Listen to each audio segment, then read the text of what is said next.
দুপায়ে দুরন্ত ভলি, মুখে অনর্গল বুলি, কলকাতা ময়দানের অন্যতম সফল কোচ, অন্যতম সফল ফুটবলার, লেজেন্ডারি পিকে ব্যানার্জি আজকে আমাদের স্টুডিওতে। পিকে ব্যানার্জি, আপনাকে আমাদের স্টুডিওতে স্বাগত। নমস্কার। ছোটবেলা থেকে তো প্রচুর স্ট্রাগল করেছেন, জলপাইগুড়ি নর্থ বেঙ্গল থেকে এসেছিলেন, অনেক দারিদ্র দেখে বড় হয়েছিলেন। তো এই দারিদ্রকে সামাল দেওয়া পিকে ব্যানার্জি কি জেদে আজকে লেজেন্ডারি পিকে ব্যানার্জি হলেন? এটা বলা মুশকিল, তবে এটুকু বলতে পারি যে দুধবার বাসনা, আকাঙ্ক্ষা ভালো খেলবো, বেটার প্লেয়ার হবো, উন্নত মানের খেলা খেলবো, লোকে সম্মান করবে, এই দিকে এগিয়ে চলেছিলাম। পিকে ব্যানার্জি হচ্ছে এমন একজন ব্যক্তিত্ব যে সফল কোচ, সফল ফুটবলার। তো আজকে যদি পিকে ব্যানার্জি নিজের অ্যাসেসমেন্ট করতে বসেন, তো পিকে ব্যানার্জি ফুটবলার বড় পিকে ব্যানার্জি না কোচ বড় পিকে ব্যানার্জি, কোনটা বেছে নেবেন? এটা খুব মুশকিল বলা, কেননা প্লেয়ার হিসেবে আমি নিজেকে যতখানি অ্যাসেস করতে পারতাম, কোচ হিসেবে তো সেটা বোঝা মুশকিল। কোচ অনেকটাই আপেক্ষিক থাকে ব্যাপারটা। তো কোচ হিসেবেই বোধহয় বেটার করেছি, কারণ অনেক সময় পেয়েছি, অনেক টিমকে হ্যান্ডেল করতে পেরেছি। আপনি তো যখন কোচিং করিয়েছেন, আমরা যারা এখনও স্টার, এখনও ধরুন শ্যাম থাপা রাস্তায় বেরোলে লোকে থাকে, আরে শ্যাম থাপা যাচ্ছে, সুভাষ ভৌমিক রাস্তায় বেরোলে আরে সুভাষ ভৌমিক যাচ্ছে, এইসব বড় বড় স্টারদের সামলিয়েছেন। তো একটু বলুন তো, এই স্টারদের সামলানোটা কতটা চ্যালেঞ্জ? এদেরকে ভালোবাসতাম, ভীষণ ভালোবাসতাম। এর প্রতি কোনো আনুগত্য চাইছি যে জবরদস্তি করে তা নয়, কিন্তু আমি ভীষণ ভালোবাসতাম এবং ওদের একটাই বলতে চেষ্টা করতাম, ম্যাচটা তোমার জন্য কি দাঁড়িয়ে আছে তোমার জন্য, এবং তুমি কোথায় দাঁড়িয়ে। না, আপনার এই যে যেমন ভালোবাসতেন ঠিকই, কিন্তু খেলাটাও তো বার করে আনতে হতো, তাই না? হ্যাঁ, তার জন্য অনেক কাজ করতে হয়েছে। কী কাজ করতে হতো?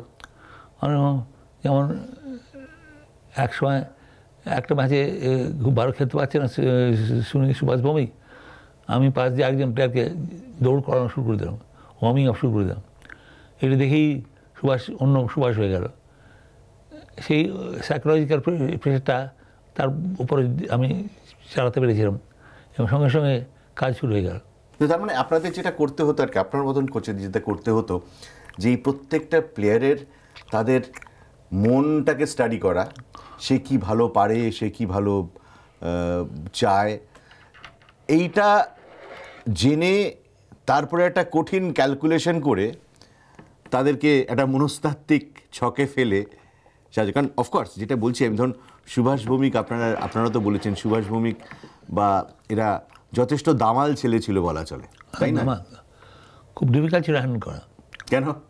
এরা কী করতে? অনেক সময় অনেক রকম কথা বলতো, ব্যতিক্রমী কথাবার্তা বলতো, কিন্তু আমি এদের ভালোবাসতাম বলে ওই কাজগুলো করতে পারতাম। কাকে সামলাতে সব থেকে ডিফিকাল্টি হয়েছে? সুভাষ ভৌমিক। তাই? খুব দুষ্টু ছিলেন? খুব দুষ্টু ছিল, কিন্তু ও কিন্তু আপনাকে পিতৃতুল্য হিসেবে দেখে। ভীষণ ভালো, খুব ভালো।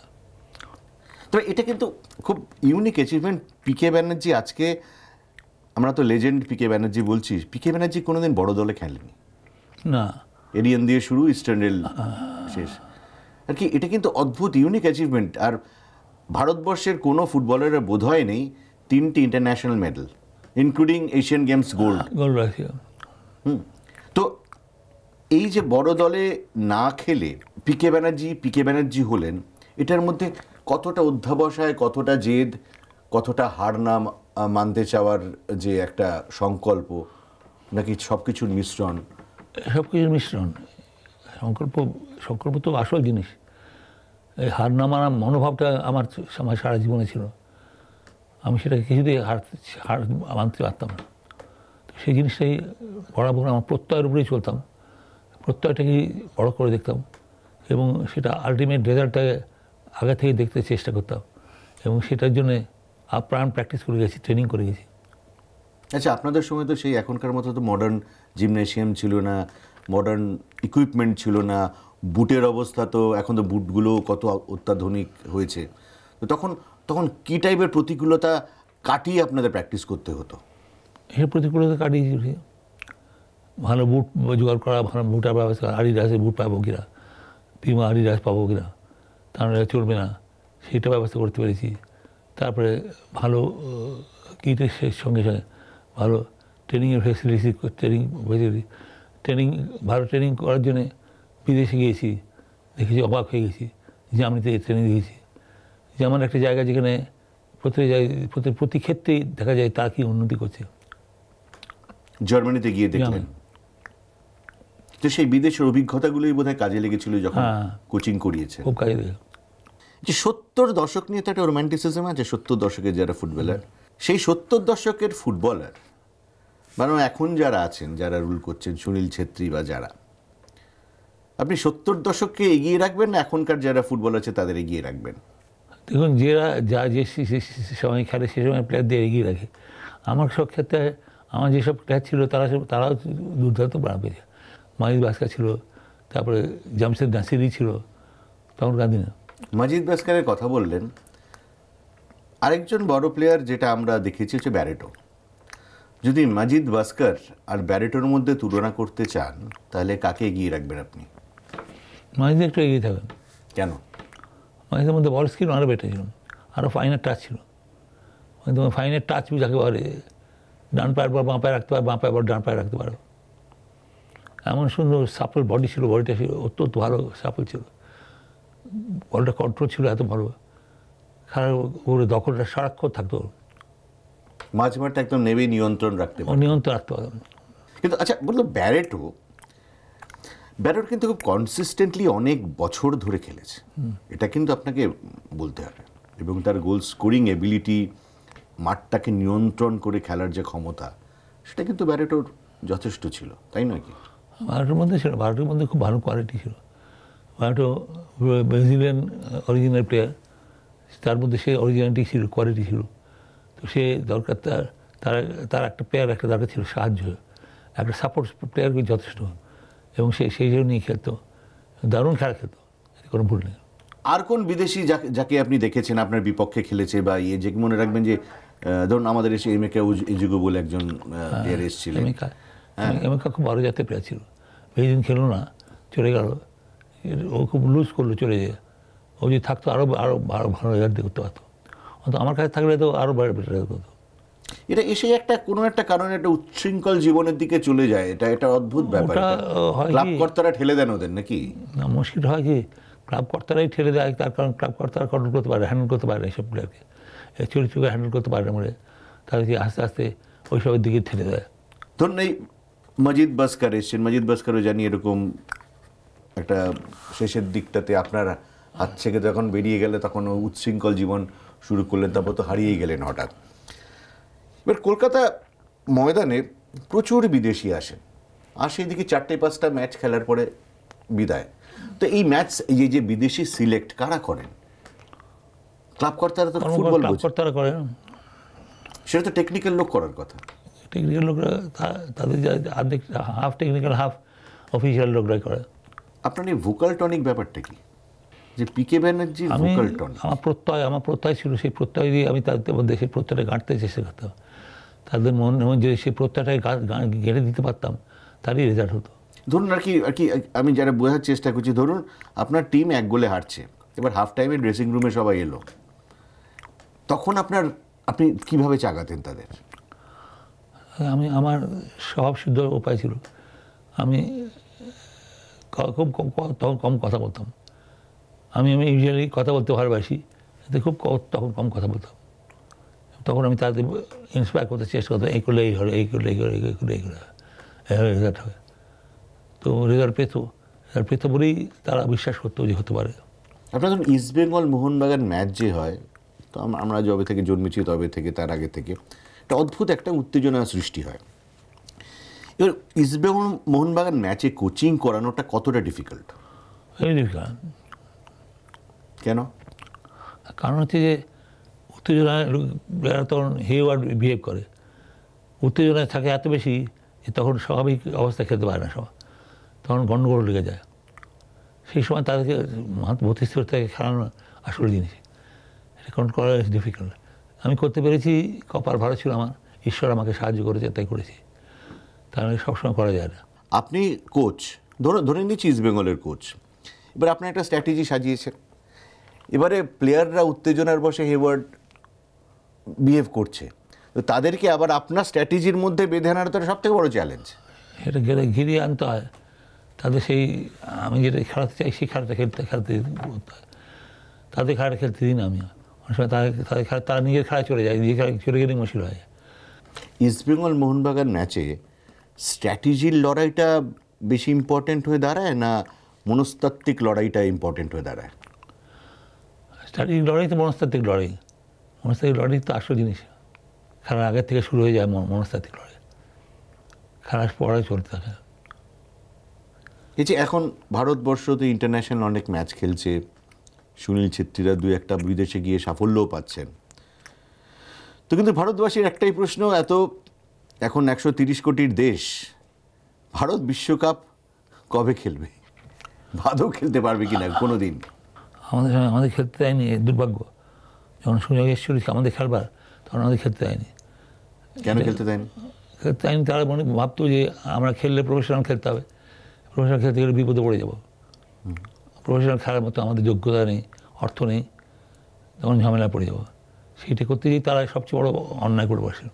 না ধরুন একটা তো সময় ছিল, ধরুন আপনি যখন করছিলেন বা আপনারা যখন করছিলেন, ভারতীয় প্রচুর ফুটবলার তৈরি করেছেন, প্রচুর ফুটবলার উঠে এসছে। এখন যে কোনো ক্লাব দল বলুন বা আঞ্চলিক দল বলুন, তাদের মূল ভরসা হয়ে যাচ্ছে বিদেশি। সেটা ভুল ধারণা, এটা ভুল অ্যাটিচিউডটা হচ্ছে।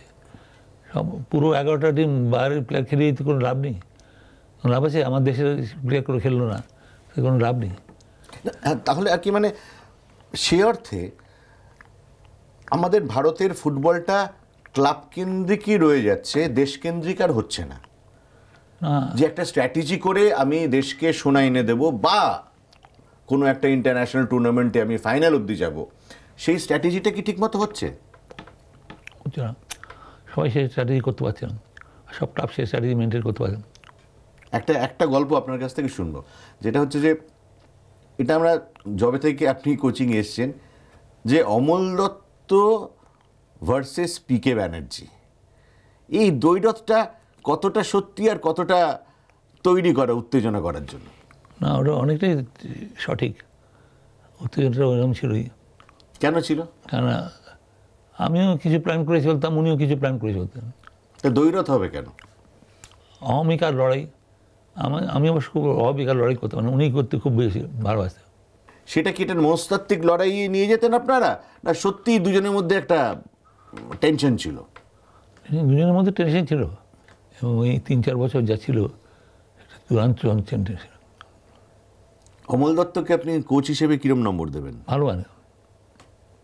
আচ্ছা, খুব কষ্ট করেছেন কোচিং করার জন্য, প্রচুর কষ্ট করেছেন।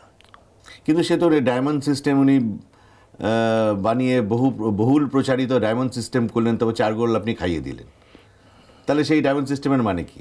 যেটা করেছিলেন সেটা প্লেয়ার বেস সিস্টেম ছিল, সিস্টেমটা ছেলেরা গ্রহণ করতে পারেনি। কিন্তু ওনার সিস্টেমটা ঠিক ছিল কি? সিস্টেমটা ছিল, সেই সিস্টেম মেনটেন করতে পারেন। আপনি সুভাষ ভৌমিক থেকে বাইচুং ভুটিয়া অবধি কোচিং করিয়েছেন, তো আপনার সেরা ছাত্র যদি 3 জনকে বাঁচতে বলা হয়, কাকে বাঁচবেন? সুভাষ ভৌমিক, বাইচুং ভুটিয়া, শ্যাম থাপা, মোহাম্মদ হাবিব।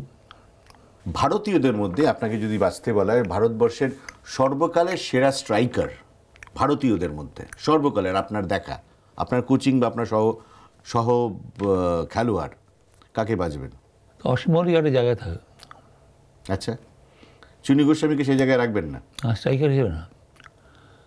চুনি ভালো বল করেছিল, খুব ভালো বল করেছিল, খুব ভালো টাচ ছিল, এ থেকে ভুল নেই। ব্রিলিয়ান্ট ফুটবল খেলত। 1962 এশিয়ান গেমসে যখন আমরা গোল্ড মেডেল পাই, তখন আমাদের স্বর্ণ যুগ। আমি 5টা গোল করেছিলাম, ফাইনালে গোল করেছিলাম যখন সাউথ কোরিয়ার সঙ্গে, 2 গোলে জিতলাম। একটা গোল করে আমাকে একটা গোল করিয়ে দিয়ে, আর গোল করার জন্য আপ্রাণ চেষ্টা করেছে, কিন্তু গোল করতে সেদিন তার হাফ ডে ছিল, সব বল মিস করলাম। প্রসূন ব্যানার্জি আপনার ভাই, এটা অনেকেই বলেন যে যখন প্রসূন বন্দ্যোপাধ্যায় আপনার কোচিংয়ে খেলেছে, তখন একটা কনফ্লিক্ট অফ ইন্টারেস্ট হয়ে যেত। তা কি হতো কোনো দিন? ছোট ভাই, আদরের ভাই? আদরের ভাই বলে আমার কাছে আমি সেই জায়গায় খুব নির্মম ছিলাম। আমার খেলার সময় আমার আদরের ভাই হলো তার প্রতি সমান বিবেচনা হবে। প্রচুর কষ্ট করে রোজগার করে তো আপনি এই ভাইদের বড় করেছেন, খুব কষ্ট। প্রতিদান পেয়েছেন? হ্যাঁ, সবাই শ্রদ্ধা প্রত্যেকেরই আছে। ভারতবর্ষকে ইন্টারন্যাশনাল আঙিনায় সফল হতে গেলে পিকে ব্যানার্জির কি টোটকা, কি করতে হবে আমাদের আজকের দিনে দাঁড়িয়ে?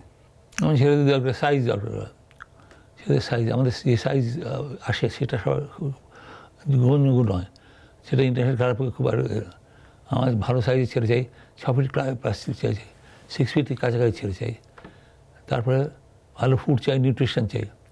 আচ্ছা, একটা জিনিস বলুন তো, এই গত ধরুন 1 দশক ধরে ভারতবর্ষে একটা নর্থ ইস্ট ফুটবলারদের একটা উত্থান হয়েছে, প্রচুর ভালো প্লেয়ার উঠছে এবং তারা আমাদের সমস্ত যে প্রথম সারির দলগুলোতে জায়গা করে নিয়েছে।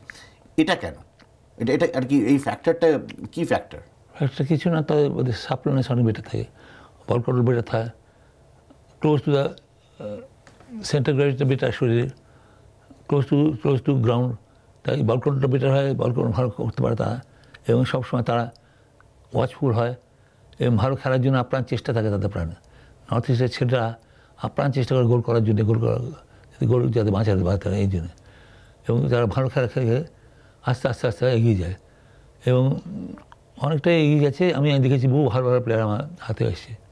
শামতাবাই আমি দেখেছি, কি সেটাপট খেলেছি, আমি স্টপার খেলেছি, দারুণ খেলেছি স্টপারে। ডিফেন্সের প্লেয়ার, তার কারণ অন্য কিছু না, ডিফেন্সের প্লেয়ার হিসেবে আউটস্ট্যান্ডিং ফরওয়ার্ড, সে যদি আউটস্ট্যান্ডিং ডিফেন্সও করতে পারতো। তাই? হ্যাঁ, ও অসম্ভব ভালো ফুটবল বুদ্ধি ছিল, ওর বুদ্ধিটা প্রসাধারণ ছিল। আপনি টিভিতে কি খেলা দেখেন, ফুটবল ম্যাচ? খুব কম দেখলাম। এবার ধরুন ইস্টবেঙ্গল ম্যাচ খেলা দেখছেন, তখন কি পিকে ব্যানার্জির মনটা নিষ্পিস করে যে ইস কেন এটা করছে, কেন একে পেছনে খেলাচ্ছে, কেন কে উইথড্রয়াল ফরওয়ার্ড খেলাচ্ছে, কেন একে আগে নয়, মনে হয় কি? এটা হয়, কিন্তু সেটা আমি নিয়ে ইন্টারফেয়ার করি না। আমি জানি আমি যদি ইন্টারফেয়ার করি তাহলে সর্বনাশ হয়ে যাবে। কারণ আমি জানি আমার অভিজ্ঞতা কথা জানি, এবং সেখানে আমি যখন মাথাটা ঢোকাবো তখন মুশকিল করবো, তখন কোচ বিপদে পড়ে যাবে। কোচকে আমি ইনফ্লুয়েন্স করি না। আজকের ধরুন আমাদের যারা সন্তান, তারা পিকে ব্যানার্জিকে কোচ হিসেবেও দেখেনি, খেলোয়াড় হিসেবেও দেখেনি। এবার আজকে যদি পিকে ব্যানার্জির পরিচয় করাতে চাই আজকের প্রজন্মের, আজকে ধরুন যার 10 বছর বা 15 বছর, তাকে পিকে ব্যানার্জিকে কি বলে পরিচয় দেব? Football, he loved his country and he tried to produce maximum result, better result for his country's team. এটা বলতে পারেন। পিকে ব্যানার্জি, অসংখ্য ধন্যবাদ আমাদের স্টুডিওতে আসার জন্য। ধন্যবাদ, খুব ভালো লাগলো কথা বলে। ভালো লাগলো, আমারও ভালো লাগলো।